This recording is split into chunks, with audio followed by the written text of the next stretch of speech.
Patrick Cohen. Anis Mbida, les enfants parlent de chaussures qui courent vite. C'est un joli rêve. Vous nous parlez d'un short qui court vite. Oui, qui permet de courir plus vite et surtout plus longtemps. Alors c'est très sérieux. Il a été mis au point par une équipe de chercheurs de l'Institut Weiss et de l'Université Harvard aux États-Unis. Alors ça ressemble à un short moulant classique, un peu comme celui des cyclistes, sauf qu'à l'arrière, au niveau des cuisses, il y a une série de câbles qui vont aider la jambe à se replier pendant la foulée pour qu'on fasse moins d'efforts. C'est comme si on avait des muscles supplémentaires. Alors attendez, il a été testé sur des athlètes et le short permet d'économiser plus de 5% d'énergie pendant la course. Dire 5%, ça paraît pas beaucoup, mais sur la distance d'un marathon, par exemple, ça peut permettre de gagner jusqu'à plusieurs minutes quand même. Oui, ça c'est de la triche.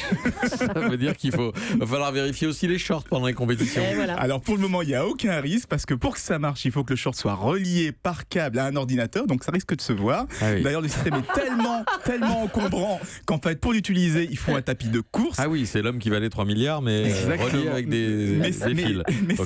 Mais c'est vrai qu'il travaille sur une version miniaturisée, totalement portable, donc à surveiller. Peut-être qu'on pourrait avoir les mêmes problèmes qu'au Tour de France, vous vous souvenez, avec les vélos électriques. Donc un jour, peut-être, il faudra courir tout nu pour être sûr qu'on ne triche pas. Ça, c'est votre fantasme. Alors j'imagine qu'il y aura quand même des utilisations plus nobles de cette technologie. Oui, évidemment, les chercheurs ont commencé par les sportifs, mais la technologie devrait également servir pour la rééducation musculaire, puisqu'ils peuvent faire varier le degré d'assistance des mouvements. Et comme on se fatigue moins, eh bien les muscles travaillent davantage et donc on se remet beaucoup plus rapidement. Ça pourrait aussi être très pratique pour le faire de la randonnée. Si on pense avoir du mal à suivre, hop, on met son petit short qui court vite et on peut gambader pendant des kilomètres sans se fatiguer. C'est quand même beaucoup mieux que les cannes, là, les bâtons de marche. Merci à vous, Anis Mbida. Lundi, on aura la doudoune qui permet de s'envoler. Je pense qu'on est parti pour ça. Europe 1.